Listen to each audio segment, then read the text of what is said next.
Sam Teskey, welcome to noise11.com. And just for the sake of the audience, it is 9:30 in the morning, a very un-rock and roll hour. So thank you for getting out of bed to talk to us this morning. No worries. Thanks for having me on. Look, the most recent time I saw you guys was only a couple of weeks ago with Jimmy Barnes at Rod Laver Arena. And, look, I've seen you a number of times over the years, but every single time I'm gobsmacked that a band from Melbourne can sound like they come from not only the other side of the world, but also from another era. How is that possible? I don't know. It's a question that people ask all the time. I guess it's. I think it's just come from always just listening to that music from back the 60s and 70s. We really kind of have always just gravitated towards that. I think influence as well. Like through our schooling, like we had some huge influences that were some teachers that were right into the blues and right into that sort of stuff, and teaching Josh the harmonica, and it kind of just led us into this sort of avenue of that's how things are done, and we kind of had this old school approach to recording and making music in like in every sort of way, like as we sort of grew and learned how to play, and we just sort of just did it that way. And not only till recently kind of really realized that things are done very differently, and I think we've always just sort of stuck to our guns and just done it old school, like we always live on stage. We always have monitors, no in-ears, just like got to feel the room. It's an important thing. Just there's just many elements that make up that vibe and that sound, I think. Do you sort of identify with the lineage that a lot of bands talk about? Like, even if we go back to the Beatles, they talk about being influenced by Little Richard. If we go back to the Rolling Stones, they talk about being influenced by Chuck Berry. You guys are obviously influenced by what was happening in the south of America in the 60s and 70s. Was it bands out of Memphis, the sounds that were coming out of Memphis, Booker T and the MGs, Donald Duck Dunn, Steve Cropper? Was it all of those people that not only did you listen to, but did you deconstruct what they did and investigate their DNA? I would have to say it was probably more of a subconscious sort of thing.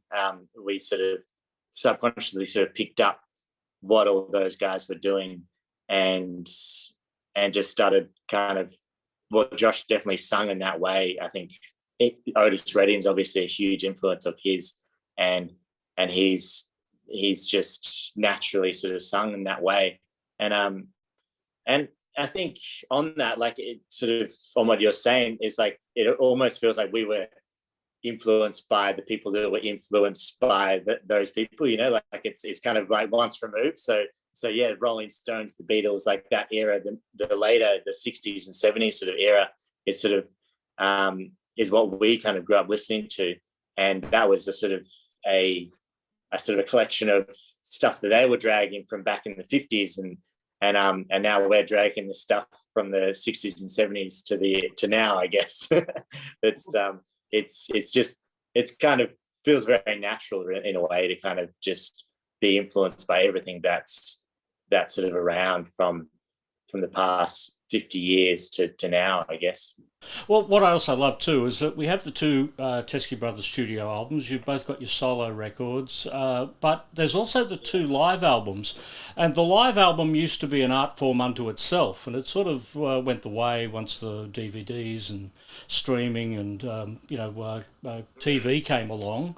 But you seem to have taken what was once an art form and made it an art form again with the two live albums, Live at the Forum and Live at Hamer Hall. Again, very influenced by a lot of old live albums that are just absolutely classic.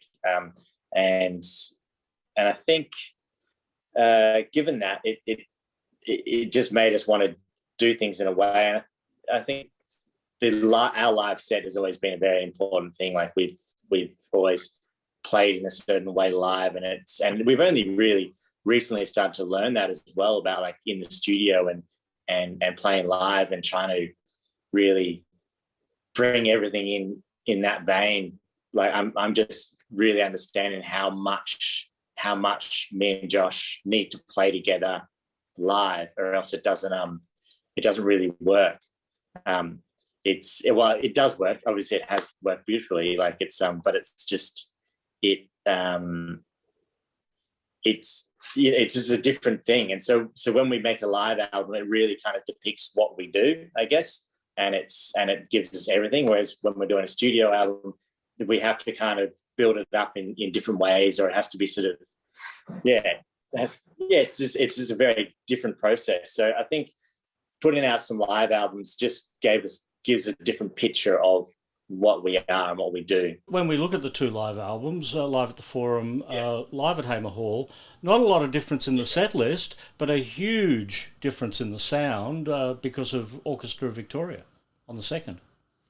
Yeah, well, many different things. Like it's I mean, the live at the Forum was when we recorded over 4 nights at the Forum, and we ordered an 8-track tape machine and had Alex Bennett in a back room backstage there with the tape machine and a whole bunch of preamps and compressors, and he pretty much mixed the album down live to it was 1/2-inch tape, so 8-track,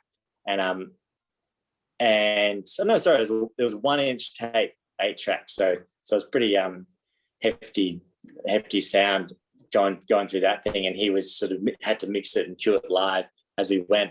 That was with our core band, and so we had the sound of the Forum. This is a very different space, and then of course Hamer Hall was recorded in a, and I guess much more clinical way, because it just had to be, because there was now Anzai did some great work on that, like recording it all and mixing it all, because it was a very interesting time, because there was all the social distancing, so we couldn't really record an orchestra how we would like to record it, which is one mic for each section.